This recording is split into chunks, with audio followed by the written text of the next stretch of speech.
Hi മക്കളെ, നമ്മളൊരു exam ഹാളിലേക്ക് കയറുന്നു എന്ന് വിചാരിക്കാം. എന്തിനാ വേണ്ടാത്ത കാര്യങ്ങൾ പറയുന്നതായിരിക്കും ഇപ്പൊ നിങ്ങൾ ചിന്തിക്കുന്നത് അല്ലേ? Just wait. എക്സാം ഹാളിലേക്ക് കയറി ക്വസ്റ്റ്യൻ പേപ്പർ നമ്മളെ കയ്യിലേക്ക് തന്നു എന്ന് വിചാരിക്കാം.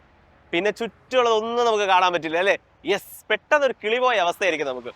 ക്വസ്റ്റ്യൻ പേപ്പറിൽ കുറെ ക്വസ്റ്റ്യൻസ് നമ്മൾ കാണുമ്പോൾ ഇതൊക്കെ എവിടെയോ കേട്ടിട്ടുണ്ട്, വായിച്ചിട്ടുണ്ട്, പക്ഷെ അങ്ങോട്ട് ക്ലിയർ ആയിട്ട് നമുക്ക് ഓർത്തെടുക്കാൻ പറ്റുന്നില്ല. എന്തുകൊണ്ടായിരിക്കും നമ്മൾ പഠിച്ച കാര്യങ്ങൾ എക്സാം ഹാളിലേക്ക് കയറുമ്പോൾ നമ്മൾ പെട്ടെന്ന് മറന്നു പോകുന്നത്? അതിനൊരു കാര്യമുണ്ട്. നമ്മുടെ ബ്രെയിൻ എങ്ങനെയാണ് വർക്ക് ചെയ്യുന്നത് എന്ന് നമ്മൾ ആദ്യം മനസ്സിലാക്കണം. നോക്കൂ മക്കളെ, ഞാൻ ഇന്ന് നിങ്ങളെ കുറച്ച് കാര്യങ്ങൾ പഠിപ്പിക്കുന്നു എന്ന് വിചാരിക്കാം. സോ ഈ കാര്യങ്ങൾ അവിടെ ഒരു പേപ്പറിൽ നമ്മുടെ ബ്രെയിൻ എഴുതിക്കൊണ്ടിരിക്കുന്നു മനസ്സിലാക്കുക. അപ്പൊ ബ്രെയിൻ ഇങ്ങനെ എഴുതിക്കൊണ്ടിരിക്കുകയാണ്. ഇന്ന് പറയുന്ന കാര്യങ്ങൾ എത്രയും നാളെ പിറ്റേ ദിവസം ആകുമ്പോൾ അടുത്ത ഞാൻ പഠിപ്പിക്കുന്ന കാര്യങ്ങളൊക്കെ അതിന്റെ മുകളിലേക്ക് ഒരു പേപ്പർ വെച്ചിട്ടായിരിക്കും ബ്രെയിൻ അതിനെ എഴുതുക. അങ്ങനെ ഒരു 4-5 ദിവസം കഴിയുമ്പോൾ അല്ലെങ്കിൽ ഒരാഴ്ച കഴിയുമ്പോൾ നമ്മൾ ഇന്ന് പഠിച്ച കാര്യങ്ങളെല്ലാം അല്ലെങ്കിൽ ആ പേപ്പർ ഒരു 7 പേപ്പർ താഴേക്ക് പോയിട്ടുണ്ടാവും അല്ലെ? അപ്പൊ നമ്മുടെ ആദ്യം പഠിച്ച കാര്യങ്ങളെല്ലാം താഴോട്ട് പോകുമ്പോൾ ഈ പേപ്പർ ഏറ്റവും താഴെ ആയതുകൊണ്ട് തന്നെ മുകളിലേക്ക് വരാൻ വളരെ പ്രയാസപ്പെടും.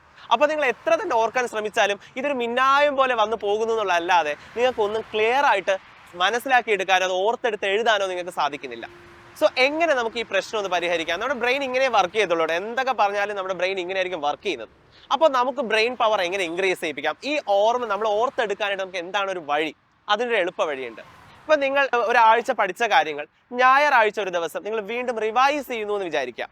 അപ്പൊ നമ്മുടെ ബ്രെയിൻ എന്താ ചെയ്യുന്നതെന്ന് വെച്ച് കഴിഞ്ഞാൽ ഈ താഴെ പോയ പേപ്പറിനെ വീണ്ടും മുകളിലേക്ക് എടുത്തു വെക്കും.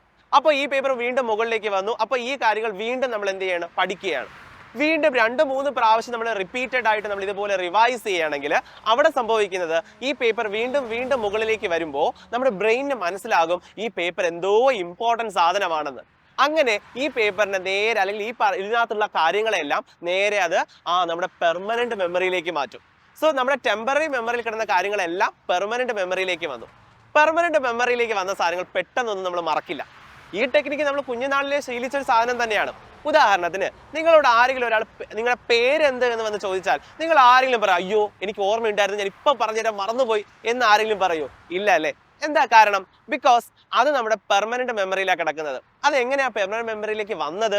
നമ്മളെ വീട്ടിലൊക്കെ നമ്മൾ കുഞ്ഞുനാളിലൊക്കെ നമ്മുടെ വീട്ടിലൊക്കെ ആൾക്കാരൊക്കെ വരുന്ന സമയത്ത് ബന്ധുക്കളൊക്കെ വരുമ്പോൾ ചോദിക്കില്ലേ, മക്കളെ നിങ്ങളുടെ പേരെന്താ എന്നൊക്കെ ചോദിക്കില്ലേ? അങ്ങനെ ചോദിച്ച് നമ്മൾ അവരോട് പറഞ്ഞ് നമ്മുടെ ആ പേര് നമ്മുടെ പെർമനന്റ് മെമ്മറിയിലേക്ക് വന്നു. അങ്ങനെ പെർമനന്റ് മെമ്മറിയിൽ വന്ന കാര്യങ്ങൾ നമുക്ക് പെട്ടെന്ന് ഒരു ഒറ്റ ഗ്ലാൻസ് നമുക്ക് എന്ത് ചെയ്യും? ഓർമ്മ വരും. അപ്പൊ നിങ്ങൾ ചെയ്യേണ്ടത് പഠിച്ച കാര്യങ്ങൾ ഇടയ്ക്കിടയ്ക്ക് റിവൈസ് ചെയ്ത് കഴിഞ്ഞാൽ ഈ പരീക്ഷാ ഹാളിൽ വന്ന് മറന്നുപോയി എന്നുള്ള ആ ഒരു പ്രോബ്ലം നിങ്ങൾക്ക് സോൾവ് ചെയ്യാനായിട്ട് സാധിക്കും. അതുപോലെ മറ്റൊരു കാര്യം ടിപ്പും കൂടി നിങ്ങൾക്ക് പറഞ്ഞുതരാം. നമ്മുടെ മെമ്മറിക്ക് ഏറ്റവും ഇഷ്ടം ലെറ്റേഴ്സിനെ അല്ല, പകരം ഫിഗേഴ്സിനെയാണ്. അപ്പൊ നമ്മൾ പഠിക്കുന്ന കാര്യങ്ങളെ ഫിഗർ ആക്കി പഠിക്കാൻ അല്ലെങ്കിൽ ഫ്ലോ ചാർട്ട് ആക്കി പഠിക്കാൻ ഒക്കെ നിങ്ങൾ ശ്രമിച്ചു കഴിഞ്ഞാൽ പെട്ടെന്ന് നിങ്ങൾക്ക് അത് മെമ്മറൈസ് ചെയ്യാൻ സാധിക്കും. ഒരു ഉദാഹരണം ഇപ്പോൾ തന്നെ ഞാൻ പറഞ്ഞുതരാം. ഞാനൊരു എക്സാമ്പിൾ ആയിട്ട് ഇവിടെ കാണിച്ചിരിക്കുന്ന കാസ്കേഡ് പ്രോസസ്സാണ്. കാസ്കേഡ് പ്രോസസ്സിന്റെ ഒരു പാരഗ്രാഫാണ് ഞാൻ ഇവിടെ എഴുതിയിരിക്കുന്നത്. അപ്പോൾ അതിനകത്ത് പറഞ്ഞിട്ടുണ്ട്, കുറേ സെന്റൻസുകളൊക്കെ പറഞ്ഞിട്ടുണ്ട്. അതിനകത്ത് ത്രോംബോ കൈനേസ് ത്രോംബിൻ ആകുന്നു, അതുപോലെ അത് ഫൈബ്രിനോജനെ ഫൈബ്രിൻ ആക്കുന്നു എന്നൊക്കെ പറഞ്ഞിട്ടുണ്ട്. സോ ഈ സെയിം സാധനം ഞാനൊരു ഫ്ലോ ചാർട്ടായിട്ട് പറഞ്ഞു തരട്ടെ. ഇവിടെ നിങ്ങൾ നോക്കിക്കേ, ഇതൊരു ഫ്ലോ ചാർട്ടായിട്ടാണ് കിടക്കുന്നത്. ഈ സെയിം സാധനം തന്നെയാണ് ത്രോംബോകൈനേസിന്റെ ത്രോംബോകൈനേസിന്റെ എൻസൈമിന്റെ സഹായത്തോടു കൂടി പ്രോത്രോംബിനെ ത്രോംബിൻ ആക്കുന്നു, ഫൈബ്രിനോജനെ ഫൈബ്രിൻ ആക്കുന്നു. ഈ കാര്യങ്ങളൊക്കെ തന്നെയാണ് നമ്മുടെ ഈ ഫ്ലോ ചാർട്ടിനകത്തും കാണിച്ചിരിക്കുന്നത്. പക്ഷെ ഇതല്ലേ നമുക്ക് കുറച്ചുകൂടി പഠിക്കാൻ എളുപ്പം? ഇത് തന്നെയല്ലേ നമുക്ക് മെമ്മറൈസ് ചെയ്യാൻ കുറച്ചുകൂടി പെട്ടെന്ന് സാധിക്കുന്നത്? സോ നമ്മൾ പഠിക്കുന്ന കാര്യങ്ങളെ ഇതുപോലെ ഫ്ലോ ചാർട്ട് ആക്കിയും ടിപ്സ് ആക്കിയും ചെറിയ ഷോർട്ട് ഫോംസ് ആക്കിയും ഒക്കെ പഠിച്ചു കഴിഞ്ഞാൽ, ഫിഗർ ബേസ്ഡ് ആയിട്ടൊക്കെ പഠിച്ചു കഴിഞ്ഞാൽ പെട്ടെന്ന് നമുക്ക് എന്ത് ചെയ്യാൻ സാധിക്കും? മെമ്മറൈസ് ചെയ്യാൻ സാധിക്കും. അപ്പോൾ മക്കളെ, ഇതുപോലുള്ള ടിപ്സുമായിട്ട് ഇനിയും മനോജ് സാർ എത്തുന്നതായിരിക്കും. So stay tuned.